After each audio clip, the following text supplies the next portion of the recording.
I'm glad Adelaide's coming back to town with us. With Reed gone, we're gonna need her leadership.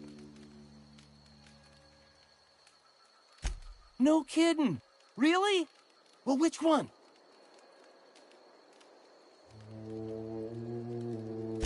Ain't that just ironical? If I'd worked a little longer back at the cannery, I might have found this myself. 2 whole data pads? Be still my beating heart. Oh, almost forgot your payment. Well, don't keep me in suspense. The geothermal plant? Now that is just incredible! You really went exploring down there? Adelaide always told us it was swarming with hostile mechanicals. That's a complete set. All 3 parts. I'm gonna be the greatest engineer Halcyon's ever seen. Aside from you, Ms. Parvati, I swear, I'll do you proud. I'm glad we could help, Thomas. I've been saving something for you. Just a little contraption I found. Should fit right into your outfit. What's on your mind?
Another day at the cannery. Something got you down?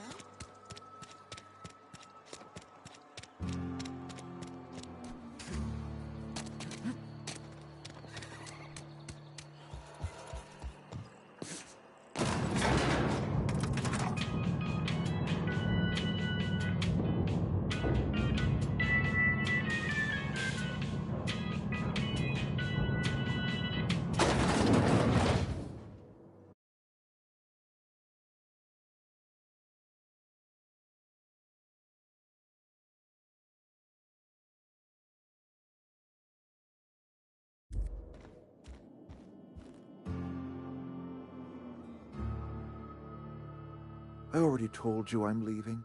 Just give me a little while to collect my thoughts.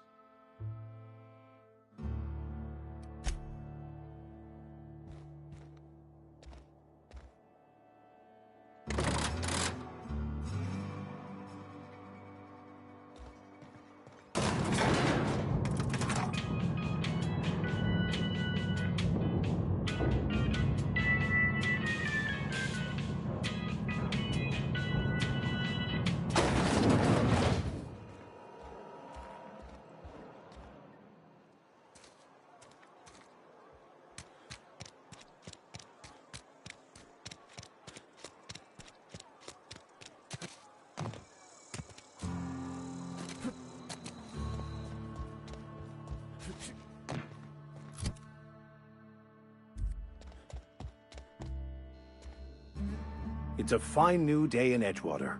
The cannery hums, streetlights and faces glow. I suppose this means the two of you were able to sort out the matter?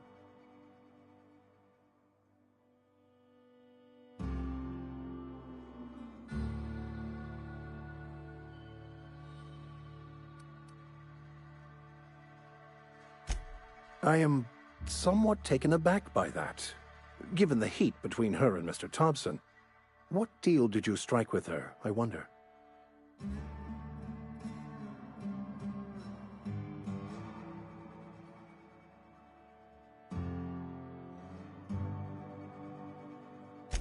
From our own graveyard, just outside the gates.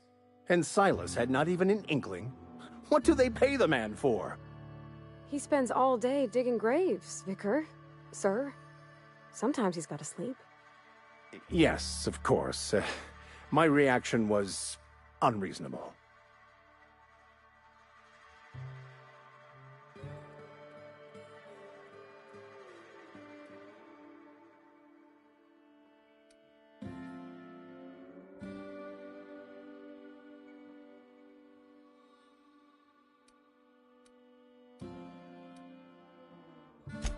Flowers grow well enough, and creeping ivies, and the fuzzies that grow on rocks, but we don't eat none of that. It is my understanding that none of the local life, plant or animal, is edible. Earth crops are grown in farms, not isolated cannery towns. Once the spark of life is fled, the mortal form is but unanimated matter, comprised of the same elements as the rest of the universe. We inter for the comfort of the living, not the benefit of the dead. While distasteful, I would judge Ms. McDevitt's actions beneficial to the greater good.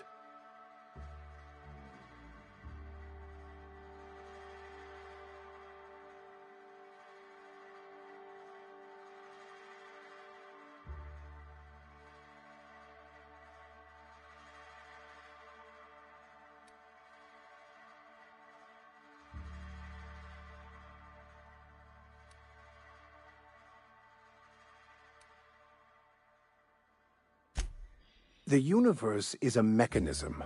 Its operation and meaning can be understood by observation. By understanding, we move closer to verity and kinship with the grand architect. Animals are ruled by their hearts. Humans were gifted with intellect for a purpose.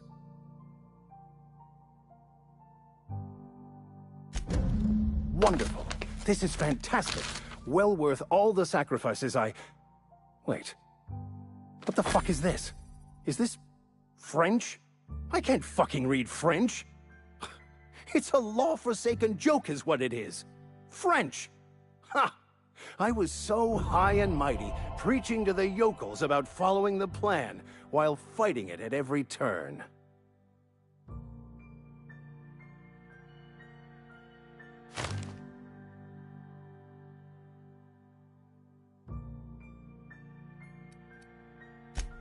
There is little more important than such a precious, rare text. I've spent my life searching for the keys to unlocking the secrets of the universal equation that underlies the plan. I had hoped this book held some of those answers. I became so desperate, I even got myself assigned to this plague-ridden backwater to find the damn thing. All the time and suffering I've spent. Wasted.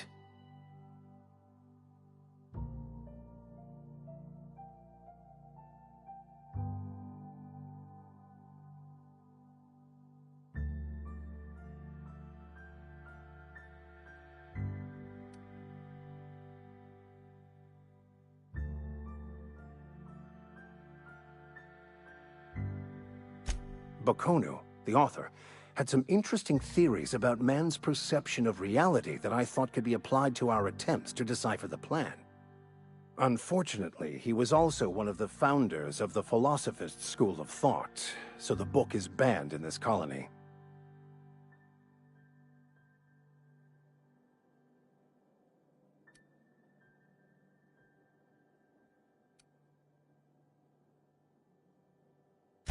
Philosophism's a false religion that stands in contradiction to almost everything we know to be true. They believe all is chaos, in stark contrast to OSI's belief in the plan. But most of the philosophist perversion of Bakonu's thoughts came more than a century after his death.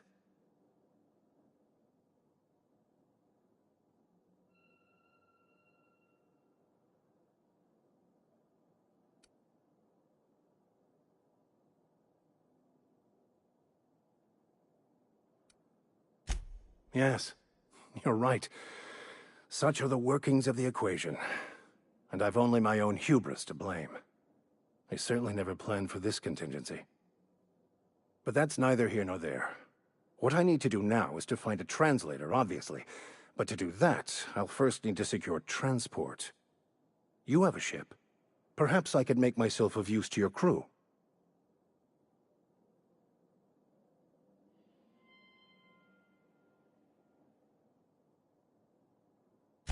Certainly.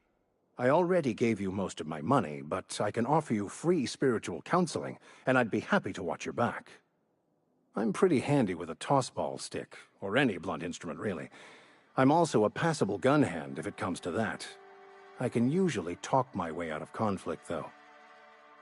Oh, I'm fairly competent at hacking computers as well.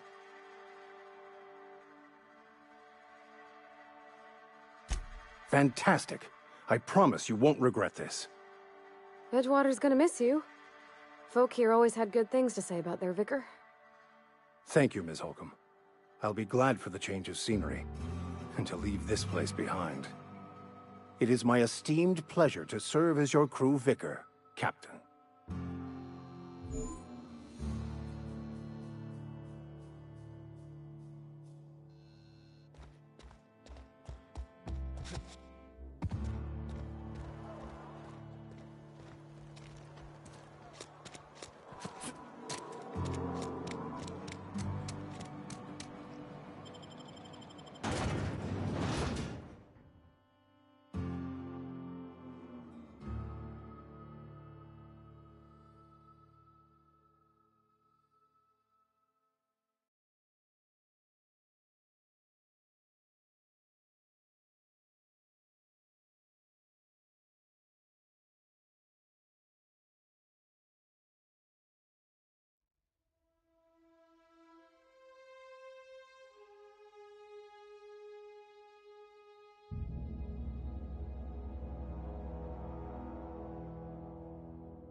Easy.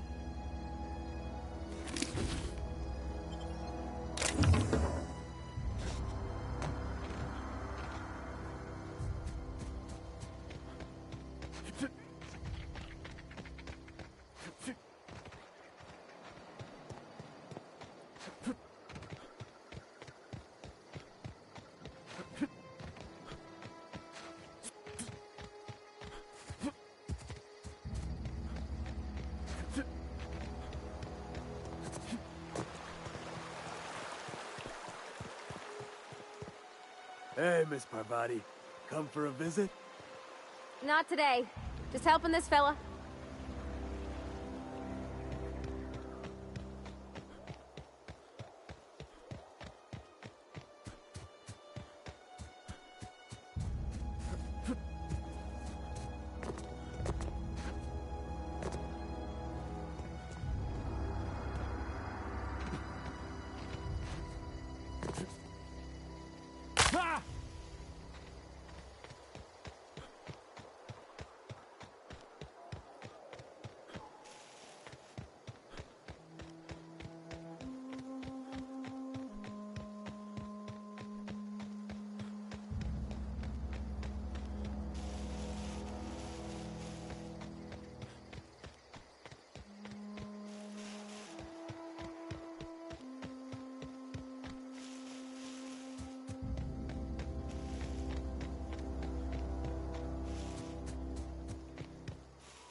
Is this your ship?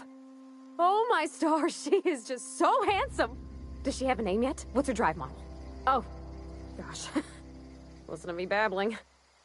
When I was in Edgewater, I dreamed of flying on a real ship, working on a real engine, belonging to a proper crew.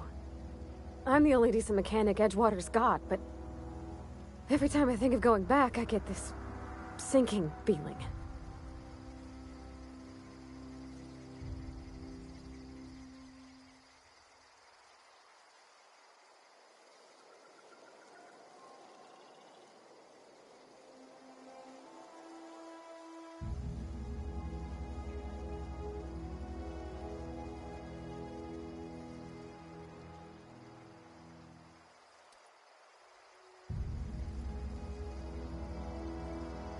I've worked on the occasional supply coach in need of repairs. Once I built a little model craft out of spare parts, but Mr. Thompson found out and I had to take it apart. I want to ask you something, and you can say no. But can I come with you? I could tend to your engine. I know my G-valves for my catalyzers, and I can keep your ship singing. And if you ever need a pair of eyes watching your back, I can do that too. What do you think?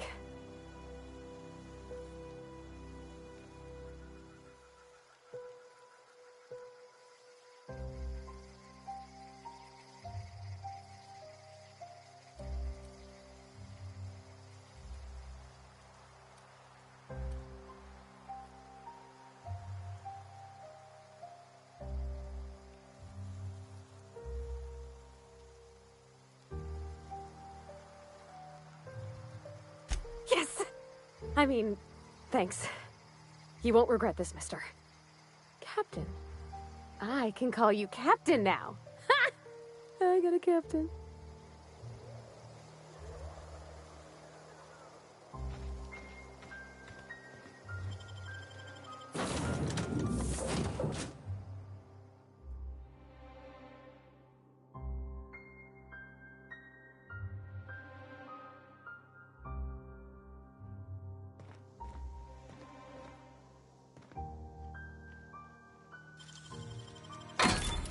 Good, we're in.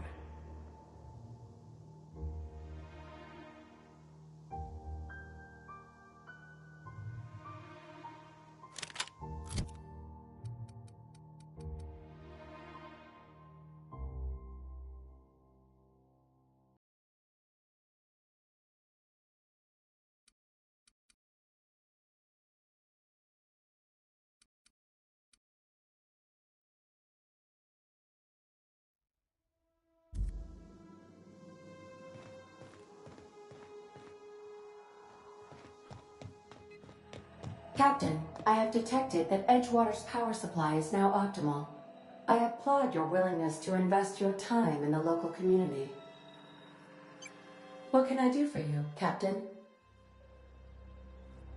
Do you know how to install a power regulator? Outstanding, Captain. Your aptitude for engineering will prove invaluable in the event of another catastrophic engine failure. Our engine room is located behind you, across the cargo bay, up the ladders.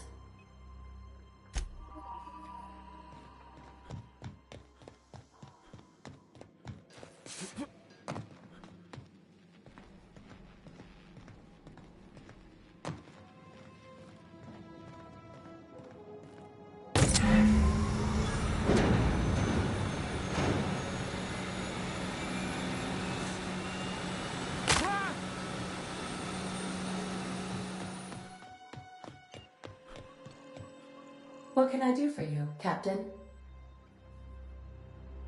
All systems are operating within acceptable parameters. I am prepared to bring the unreliable into low-altitude orbit. This should prove an adequate test of our flight capabilities.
We have received a communication request from Dr. Phineas Wells.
Ah, there you are, hale and hearty, and captain of your own ship.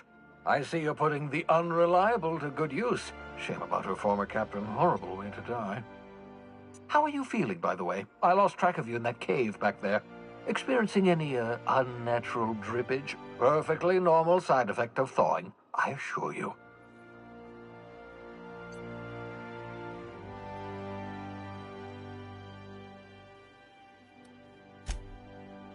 Oh, yes, that's probably permanent. I wouldn't worry about it, though. I'm sure you're fine. What you saw in Emerald Vale is happening all across the colony. Food shortages, lack of supplies, and basic necessities. We're dying. The chairman, the minister, and all their lackeys on the board are to blame. The Hope has some of the brightest minds Earth ever sent us. If we can revive the Hope's colonists, they can help us undo the board's mistakes. They can help us set things right. You need to get to Stellar Bay on Monarch. I have contacts there. They'll help me, help us, find the chemicals to revive your fellow colonists. Gladys Culkelly, lovely woman, runs a cozy little black marketing outfit on the Groundbreaker. She can get you a nav key to land on Stellar Bay.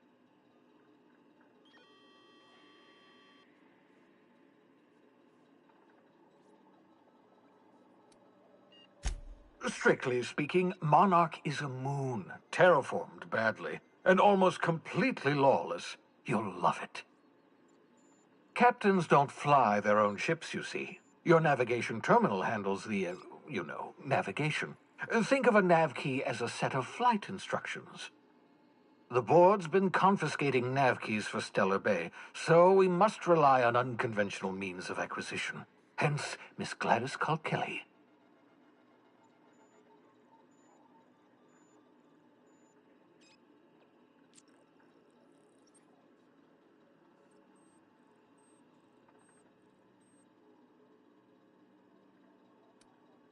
Gladys and I have been doing business for years. Her smuggling credentials are unimpeachable.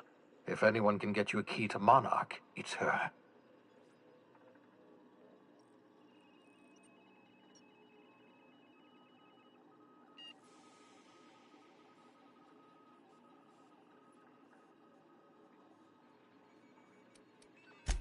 Without a skip drive, good luck. You'll be dead before you make it to the nearest star.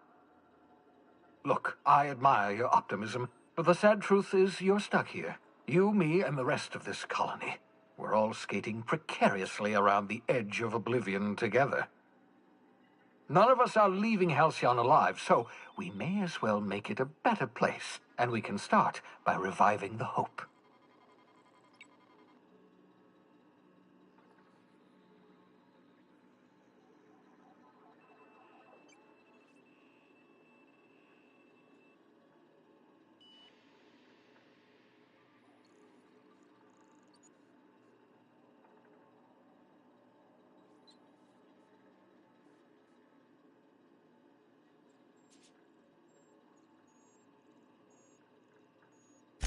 Excellent. I'll send her a wireless. Let her know you're coming.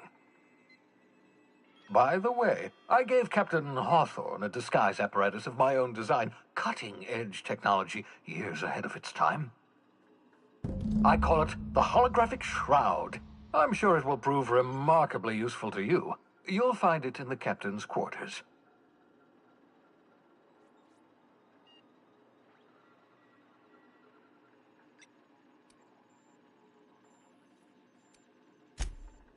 Excellent. I'll contact you once you've found a way to get to Stellar Bay.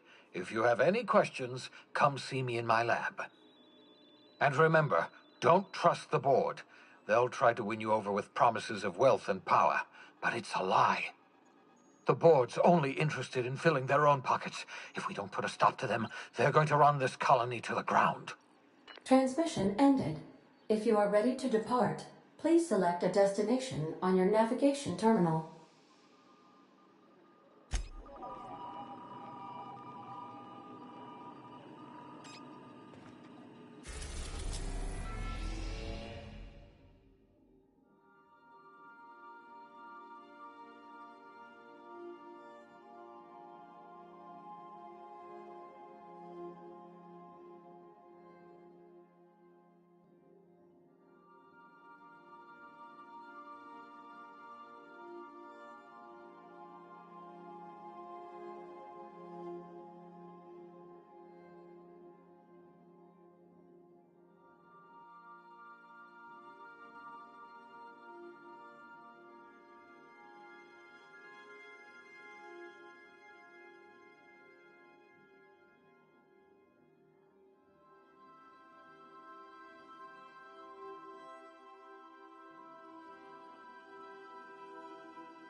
We've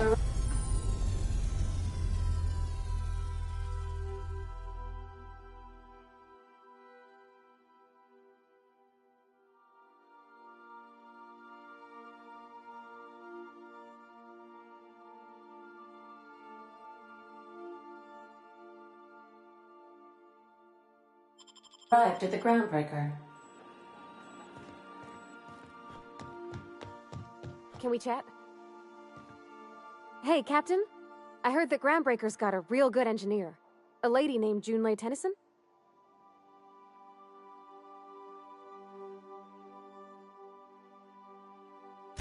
I was thinking that maybe I ought to meet her. If you got time to swing us by, I mean. I don't got much experience fixing actual spaceships. I bet you a can of Borston beans she could teach me all manner of stuff.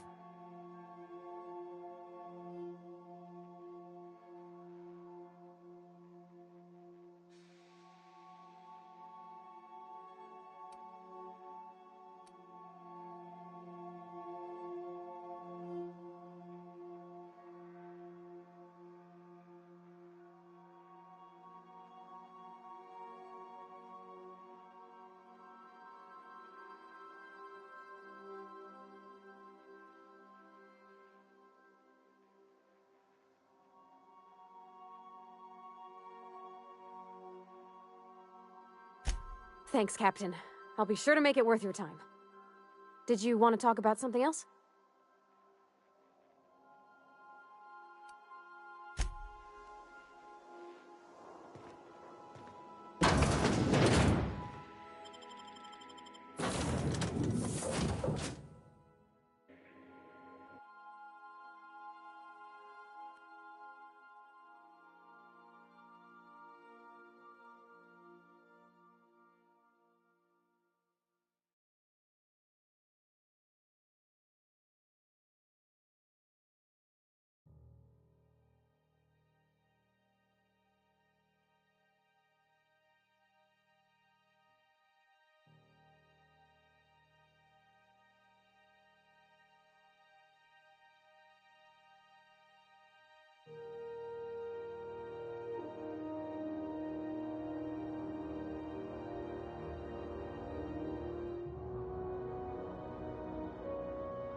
Just checking your ship's manifest.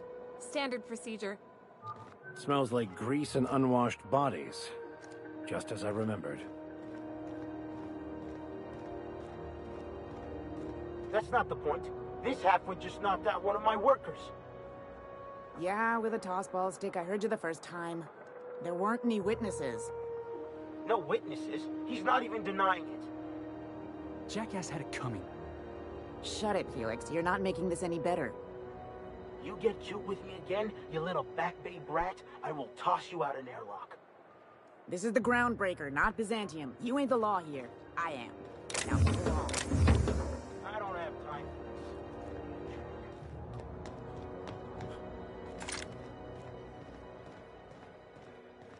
Customs and inspection, right this way. Identification, please.